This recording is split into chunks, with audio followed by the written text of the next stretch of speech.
mes chers managers, vous demandez comment donner le meilleur de vos collaborateurs. Alors aujourd'hui, le biscuit technique du jour consiste à communiquer un feedback ou comment exprimer quelque chose de négatif nourrissant ou rebooster un collaborateur en très peu de temps. Alors on va imaginer un sandwich. Pas celui qu'on prend possiblement sur le pouce devant son ordinateur ou entre deux rendez-vous. Non, c'est celui qui est bien onctueux, savoureux. Alors pourquoi je vous parle de sandwich? Et bien en fait, c'est l'image technique qu'on peut utiliser pour illustrer l'approche du feedback. Alors, on peut imaginer que le pain, c'est les remarques, les retours positifs, des stimuli positifs, comme un bon pain chaud qui sort du four, qui est croustillant. La garniture à l'intérieur, ça sera la consistance qui permettra de faire grandir son collaborateur en lui indiquant des axes d'amélioration. Et pour que le sandwich soit bien digéré, il y a 3 ingrédients toxiques à ne pas intégrer justement dans la composition de ce sandwich. Premièrement, quand on parle à son collaborateur, on parle en son nom. On s'adresse au comportement, à la mission et non directement à la personne. Puisque ça évite qu'il y ait des reproches qui soient liés à la personne et qui peut générer du stress et de la démotivation. Alors que c'est pas ça le but de feedback. Deuxième ingrédient toxique, c'est quand on échange, on parle des faits. On n'est absolument pas dans le jugement, donc on évite de dire « Écoute, je trouve que tu travailles bien et que tu t'es bien investi dans ton poste, mais enfin, tu es toujours en retard. » On pourrait dire plutôt « Eh bien, ton travail est bien fait, les délais sont respectés.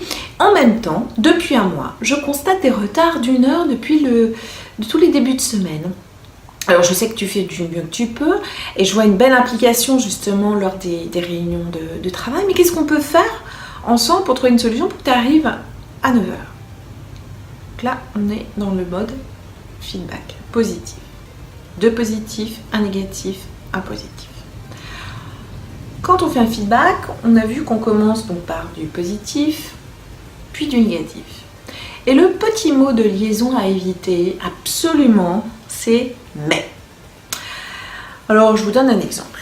Le projet que tu as créé est de grande qualité, mais le brief n'a pas été respecté. Qu'est-ce que l'inconscient va retenir? Juste la dernière phrase, celle qui est négative. Donc l'idée, c'est d'utiliser des mots comme « en même temps »,« néanmoins »,« en revanche », pour que notre inconscient entende la phrase positive. Donc, pour que ce sandwich soit bien digéré avec plaisir, on alterne 2 remarques positives, puis une négative et pour finir par une positive. Et c'est comme ça qu'on va respecter le ratio de l'OSADA, qui est une notion extrêmement puissante pour motiver vos collaborateurs et qui fera d'ailleurs l'objet d'une nouvelle capsule vitaminée au biscuit technique. Donc, reprenons le feedback. Le feedback est nécessaire et est utile pour passer des messages, recadrer un collaborateur tout en le motivant. Donc maintenant, à vous de jouer. Entraînez-vous avec un autre manager, un binôme, pour faire des feedbacks, pour vous entraîner à faire des feedbacks. Préparez-vous peut-être en amont votre feedback qui, dans un premier temps, notez ce que spontanément vous alliez dire à votre collaborateur. Et après, relisez et réécrivez selon la façon méthode sandwich, on va dire.